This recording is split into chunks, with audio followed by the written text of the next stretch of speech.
Bismillahirrahmanirrahim. Assalamu alaikum, grade 9. Hope so you all are fine. My name is Farwa Tariq and I am your chemistry teacher. जो chapter हमने start किया हुआ है that was fundamentals of chemistry. अभी तक हमने देखा कि हमारे पास कोई भी एटम है उसके अंदर नंबर ऑफ प्रोटॉन्स, उसके अंदर प्रोटॉन्स होते हैं, न्यूट्रॉन्स होते हैं, इलेक्ट्रॉन्स होते हैं। तो हमारे पास हम किस तरह से जो एटॉमिक नंबर है वो फाइंड आउट कर सकते हैं।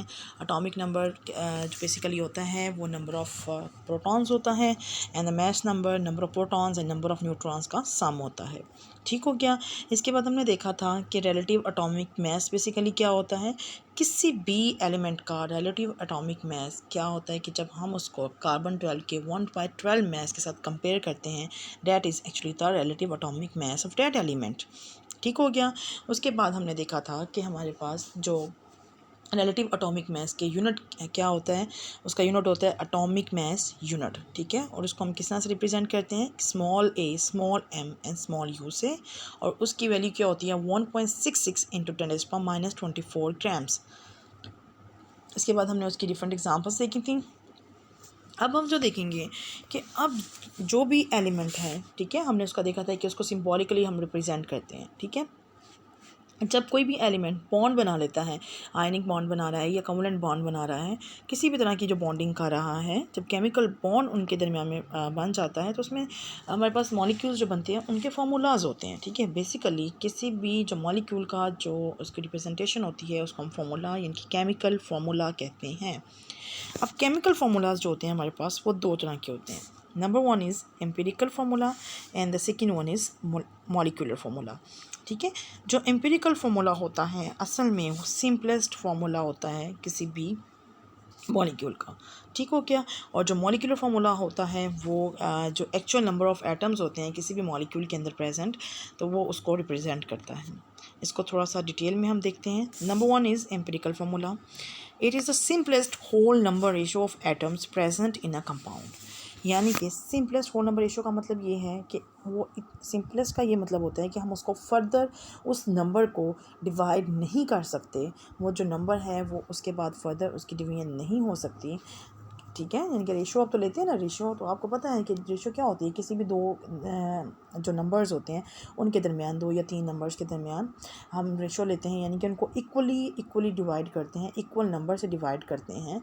तो जब उनका सिंपलेस्ट आंसर आ जाता है कि मतलब फ़र्दर वो दोनों नंबर या तीनों नंबर या चारों नंबर किसी भी नंबर से डिवाइड नहीं हो सकते, तो उसको हम क्या कहते हैं, हमारे पास वो क्या होते हैं, वो क्या रिप्रेजेंट कर रहे होते हैं, एम्पिरिकल फार्मूला।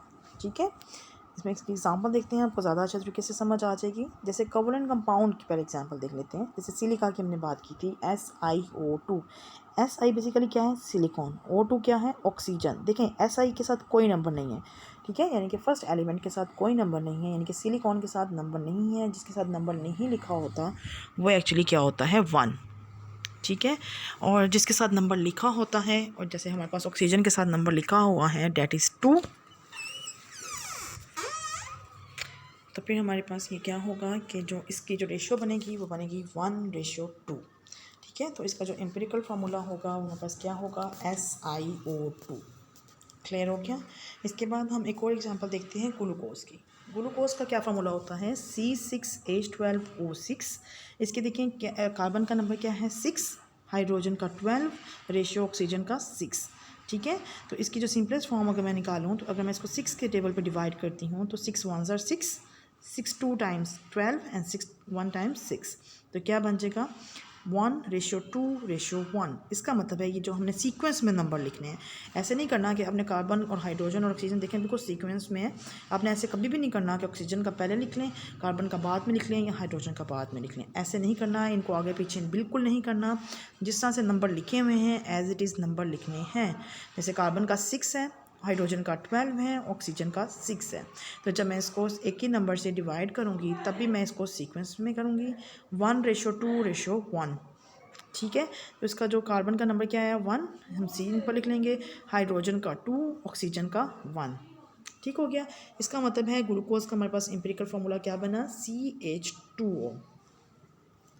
नेक्स्ट हमारे पास फार्मूला यूनिट। असल में ये हमने किसकी बात की, कोवलेंट कंपाउंड्स की। अब हमारे पास आयनिक कंपाउंड्स बेसिकली जो होते हैं, आयनिक कंपाउंड्स जो होते हैं वो हमेशा आयंस के दरमियान में होते हैं। ठीक है, ये चीज़ आपने देखी हुई है कि आयनिक कंपाउंड्स हमेशा आयंस के दरमियान में होते हैं। और जो आयंस होते हैं वो देखें, अब एक आयन एक ही दूसरे आयन के साथ बाउंडेड होगा, यानी कि एक ही पॉजिटिव आयन दूसरे ही नेगेटिव आयन के साथ बाउंड होगा। ऐसे नहीं होगा कि उनके साथ कोई नंबर ऑफ आयंस अटैच होंगे। तो उसमें हम क्या करेंगे, हमारे पास कि जो हमारे पास जो आयंस के दरमियान की रेशो होगी वो लिखेंगे। ठीक है, it is the simplest whole number ratio of ions as present in the ionic compound. Clear हो गया। नेक्स्ट हमारे पास इसके एग्जांपल देखते हैं। जैसे formula unit of common salt that is NaCl। Na is sodium, Cl is chlorine. इसका देखें, इसके अंदर हमारे पास क्या होगा, इसका एम्पिरिकल फार्मूला NaCl ही होगा। ठीक है, यानी कि इसका Na का 1 है, क्लोरीन का 1 है, 1:1 है, और ये फर्दर इसको हम डिवाइड नहीं कर सकते। तो इसका जो फार्मूला क्या बनेगा, NaCl। इस तरह पोटेशियम ब्रोमाइड का देख लेते हैं, KBr। पोटेशियम ब्रोमाइड का KBr, तो इसका भी एम्पिरिकल फार्मूला क्या होगा, KBr। क्लियर हो गया। यानी कि जो हमारे पास फार्मूला यूनिट्स होते हैं बेसिकली, किसी भी जो आयनिक कंपाउंड्स के फार्मूलाज हैं उनको हम फार्मूला यूनिट्स कहते हैं। ठीक हो गया। तो जो आयनिक कंपाउंड्स के फार्मूलाज हैं वो आयंस के दरमियान में होते हैं। तो जो आयंस की रेशो होगी वही इनकी जब उनकी रेशो निकाल लेंगे, जब उनकी सिंपलेस्ट वो नंबर रेशो निकालेंगे किसी भी आयन की जो आयनिक कंपाउंड के अंदर प्रेजेंट हैं, तो वो हमारे पास जो बनाएगी वो हमारे पास क्या बनाएगी, फार्मूला यूनिट्स। ठीक हो गया। नेक्स्ट हम देखेंगे मॉलिक्यूलर फार्मूला। मॉलिक्यूलर फार्मूला क्या होता है, it shows actual number of atoms of each element present in a molecule of that compound. यानी कि जितने एटम्स प्रेजेंट है ना, एज इट इज़ वैसे ही एटम, एज इट इज़ वैसे ही नंबर लिखा हुआ है। ठीक है, तो हमारे पास क्या बनता है, मॉलिक्यूलर फार्मूला बनता है। ठीक है, यानी कि उसको हमने फर्दर उसकी रेशो नहीं ली, उसको फर्दर हमने किसी भी टेबल पे डिवाइड, उनके नंबर्स को डिवाइड नहीं किया। तो एज इट इज़ जो उनके जिस तरह से वो बने हैं, जो उनकी बॉन्डिंग है, जितने एटम्स मिलके बन रहे हैं, बॉन्ड बना रहे हैं, वो फिक्स जितने रह रहे हैं उसी वो इसका मॉलिक्यूलर फार्मूला होगा। फॉर एग्जांपल इसका एक फार्मूला भी होता है कि अगर आप मॉलिक्यूलर फार्मूला अगर आपने फाइंड करना हो तो क्या करते हैं, molecular formula is equal to empirical formula bracket के बाहर एन नंबर हो सकता है, 1 2 3 4, कोई भी नंबर। ठीक है, एग्जाम्पल देखते हैं इसकी क्या है। अब जैसे फॉर एग्जांपल हाइड्रोजन परऑक्साइड है, इसका फार्मूला अगर मैं देखूँ ये होता है H2O2। ये देखें, ये इसका एक्चुअल नंबर शो कर रहा है कि इसके अंदर हाइड्रोजन के 2 एटम्स हैं एंड ऑक्सीजन के 2 एटम्स हैं। ये असल में इसका क्या होगा, मॉलिक्यूलर फार्मूला। ठीक है, जब मैं इसकी रेशो ले लेती हूँ, यानी कि 2:2 लिखती हूँ और इसको 2 के टेबल पे डिवाइड करती हूँ, तो 2 1 टाइम्स 2 एंड 2 1 टाइम्स 2, तो 1:1 बन गई। तो हाइड्रोजन का भी एक रह गया एंड ऑक्सीजन का भी एक रह गया। तो हमारे पास ये इसका जब हमने इसकी रेशियो फाइंड आउट कर ली और इसको सिंपलेस्ट नंबर्स के अंदर लिख दिया, सिंपलेस्ट नंबर ऑफ एटम्स हमारे पास आ गए हैं, तो हमारे पास HO बन जाएगा। That is the empirical formula of the hydrogen peroxide and that this one is the molecular formula और you can say molecular formula of the hydrogen peroxide. Clear.